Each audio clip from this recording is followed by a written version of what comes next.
አሰላሙ አለይኩም ወረህመቱላሂ ወበረካቱሁ። ውድና የተከበራችሁ የፋይዛቱ ቤተሰቦች እንዴት ናችሁ? ደህና ናችሁ? እኔ ደህና ነኝ አልሐምዱሊላህ። እንዲሁም ክርስቲያን ወገኖቼ ሰላም ሰላም ብያለሁ። ሰላማችሁ ስትበል እንግዲህ ያው ኢትዮጵያ ውስጥ በጣም የሰው ደም ረክሷል፣ የሰው ነፍስ ረክሳለች። በጣም ያሳዝናል፣ ከምር በጣም ያሳዝናል። ወዴት እንሂድ? እስቲ እኔ ጥያቄ ፈጥሮብኛል። ምክንያቱም እስቲ በነጻነት የምንኖርበት ሀገር ካለ ፈልጉ ማለት ነው። ኧረ ባላ ሰው እንግዲህ በገዛ ሀገሩ በግፍ እየሞተ በጅብ እየተበላ ግን ምን አይነት ልብ ነው ያለን እኛ ኢትዮጵያውያኖች? ለምን እንደዚህ በገዛ ወንድሞቻችን ላይ ጭካኔ በዛ? አሁን የልጅ የምታዩት ልጅ እንግዲህ በጣም በሚያሳዝን ነገር ለመሞሸር ለሰርጉ ቤተሰቦች ሹር ጉድ ባሉበት ሁኔታ ይሄ ልጅ ተገድሎ እንግዲህ በአውሬዎች እንዲበላ ተደርጓል ማለት ነው። ሱብሃንአላህ በጣም ይገርማል፣ ያሳዝናል፣ በጣም ልብ ነካል። ለመሞሸር ቤተሰቦቹ ልጃቸውን ለመዳር ሽሮ ጉድ ባሉበትን በሚሉበት ታይም እንግዲህ ይሄ ልጅ በእንደዚህ አይነት ሁኔታ መግደል ይጋለበት ሀገር ነው ይባላል። ይሄ ምን አይነት ሀገር ነው ግን? እኛ ኢትዮጵያኖች ያለንበት ምን አይነት ሀገር ነው? ሰው በገዛ ሀገሩ በአውሬ እንዲበላ ይደረጋል፣ ይገደላል። የት እንደደረሰ አይታወቅም። እንግዲህ ይሄን አመት ብቻ ስንት ሰማን። በሰርጋቸው ዕለት ተገደሉ፣ ሊሞሸሩ እንትን ሲሉ ተገደሉ የሚባለው ነገር እንግዲህ ተደጋጋሚ ይሰማል ማለት ነው። ግን ምን ይሻላል? እኔ ጥያቄ ነው ሆነብን ማለት ነው። ሰው እንዴት ነው ለምሳሌ በገዛ ሀገሩ በአውሬ እንዲበላ የሚያደርገው? በገዛ ወንድሙ ማለት ነው። ግን ምን አይነት አውሬነት ነው? አውሬው እንኳን ሰውን አውሬዎችን አይበላም። ግን ሰውን ለምንድን ነው የምንበላው? ወንድሙን እንዴት ይበላል? ኧረ በአላህ እስቲ ሁላችንም እንግዲህ እዚህ ነገር ፊቴ የሚጠየቅ የለም። ስንቶች ያለፉ፣ ስንቶች ሞቱ፣ ስንት አመት ሰው ፊት ያለበት ሀገር አይደለም። ስለዛ ወላሂ ከምር ሁላችንም ቢሆን ማለት ነው ይሄ ዛሬ በወንድማችን የደረሰው ነገር ነገ የሁላችንም ቤት ማንካካቱ፣ ሁላችንም ቤት መድረሱ አይቀሬ ነው። እያደረሰ ነው እያንዳንዱ ቤት ማለት ነው። ምናልባት ዛሬ በእኔና በእኔ ቤተሰብ ስላልደረሰ በነፃነት ላወራ እችላለሁ። ግን ነገ ከነገ ወዲያ ያው እየደረሰ ነው፣ እያየ ነው ማለት ነው። እያየ ነው ይሄ ነገር እየተደጋገመ በእንደዚህ አይነት ክልል እንደዚህ፣ በእንደዚህ አይነት ክልል እንደዚህ ሆነ እየተባለ በቃ ሁሉም ጋር ተዳርሷል። ይሄ ጭካኔና ይሄ አውሬነት ሁሉም ክልሎች፣ ሁሉም ቦታዎች፣ ሁሉም ጋር ተዳርሷል። አሁን ሰላም አለው በሰላም ወጥቶ በሰላም ይገባል የምትሉ ክልሎች ሁሉ በቃ ሁሉም በትንሽ ነገር ቅን በቀል ምናምን ካለበት ወይም እሱ ያፈቀራትን ልጅ ያ ሰው የሚወዳት ከሆነ እሱን መግደል ነው የሚመርጡት። ግን ለምን የሰው ህይወት እንዴትስ ያለ አግባብ ይጠፋል? ምን አይነት ጭካኔ አለን? ምን አይነት ነው እኛ? ምን አይነት ክፉ ብንሆን ነው? ሀገራችን ውስጥ ክፉ ሰዎችን እንትን እያወጡ ነው። ጥሩ ሰዎች እየጠፉ፣ ክፉ ተንኮለኞች፣ ለሀገር የማይበጁ ለቀጣይ ትውልድ መጥፎ ነገርን የሚያስተምሩ ሰዎች እየበዙ ነው ያለን፣ እያየን ነው። በአላህ እኔ በቃ ወላሂ እኔ እንጃ። እስቲ ኢትዮጵያን የሌለበት ማለት ነው ተንኮለኛ፣ ኢትዮጵያ በሙሉ ተንኮለኛ ሆናል። አሁን በዚህ ጊዜ ጥሩ ነው፣ ጓደኛ ነው፣ መልካም አስተሳሰብ አለው የምትሉ ሰው ከነጭራሹ የለም፣ ጠፍቷል።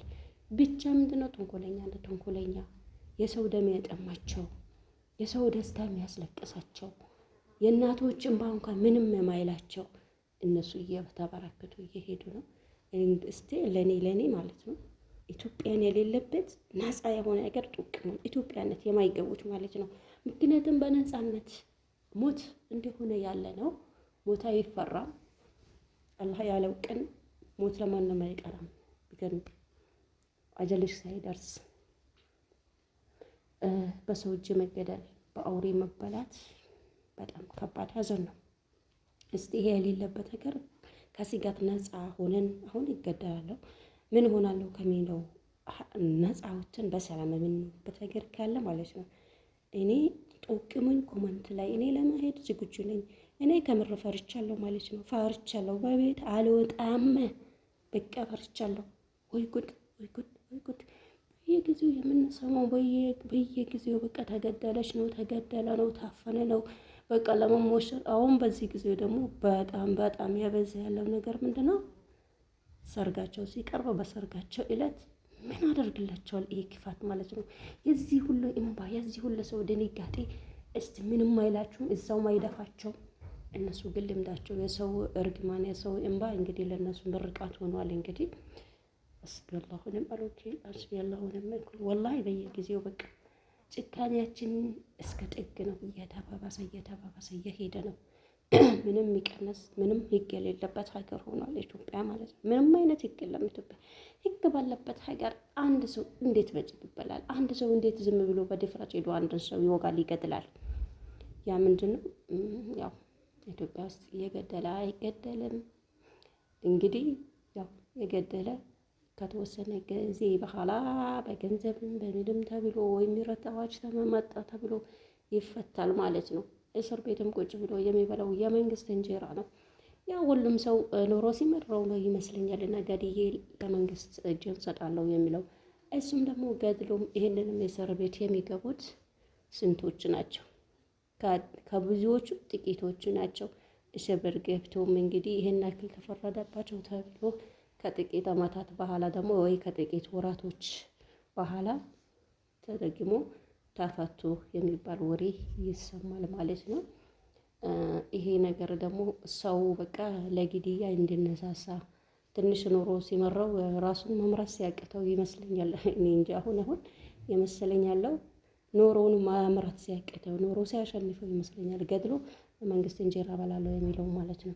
ይሄ ሳይሆን አይቀርም። እኔ ምን ማለት ነው? ለምሳሌ አንድ ሰው ጤነኛ ሆነ ሰውን ገድሎ ለመንግስት እንጀራ በላለው አፈር ብላና ለምን ይበላል? አንዱ ሞቶ አንዱ ለምን ይበላል?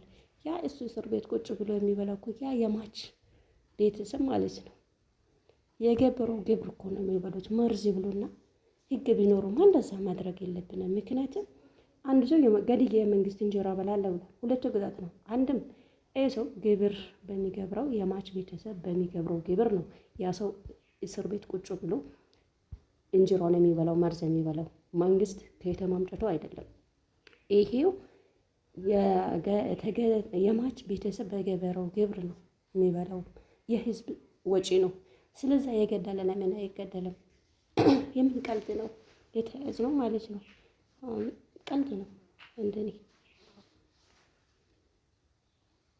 ቁልፍን በሮሬ ቁልፍ ክፈት በበሬ ነው በበሬ ላልህንጀር ክፈት አነ ክላስ አለ በኋላ ለሀደኛ አለ ቁልፍ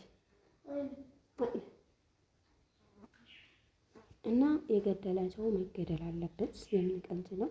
የመንግስት እንጀራ የሚበላው መንግስት ከየትም አባቱ አምጥቶ አይደለም። መንግስት የሚባለው ሲጀመር መንግስት የታለ ነው? መንግስት የሚበላው ገድያ መንግስት እንጀራ ብላ መንግስት ከአባቱ መሬት አምርቶ አይደለም የሚሰጠው፣ ከህዝብ የወጣ ግብር ነው የበሉ ያሉት። ስለዚህ ህብረተሰቡን መጥፎ ነገር እያስተማሩ ተንኮልን እያስተማሩ እየገደሉ መልሶ ህዝብን የሚጎዱት ለምንድን ነው? የሚበሉት እኮ ከህዝብ የወጣ ነገር ነው። ስለዚህ ለምንድን ነው የማይገደሉት? እንደኔ ሀሳብ ማለት ነው መገደል አለባቸው። በቃ ለምን እነሱ ሽሩሩ የምን እስር ቤት መግባት ነው? የምን እንትን ነው? ለምሳሌ አንድ ሰው ምናልባት በስህተት ሰው መጥቶ ሊሆን ይችላል። የሆነ ጥቃቶችን አጥፍቶ ሊሆን ይችላል። ለዛ ደግሞ አው እንትን ተብሎ 1 ዓመት 2 ዓመት በጥፋታቸው መሰረት እንትን ሊወስን፣ ግን የሰውን የገደለ ለምን አይገደልም? ለምንድን ነው እነሱን አስረን መንግስት እንጀራ የህዝብን ምን በዛብዘው? ስንት ምስኪኖች ባሉበት ሀገር ስንት ምስኪኖች መሬታቸውን ሽጦ በሚገቡበት ስንት ያላትን አንድ በሬ እኮ ነው ሽጣ ለምሳሌ ግብር የምትገብረው ማለት ነው ግዴታ ስለሆነ። ግን ይሄንን ግብር ገብረን ወስተን ለዛኛው እስር ቤት የምናበላ ከሆነ ምንድን ነው?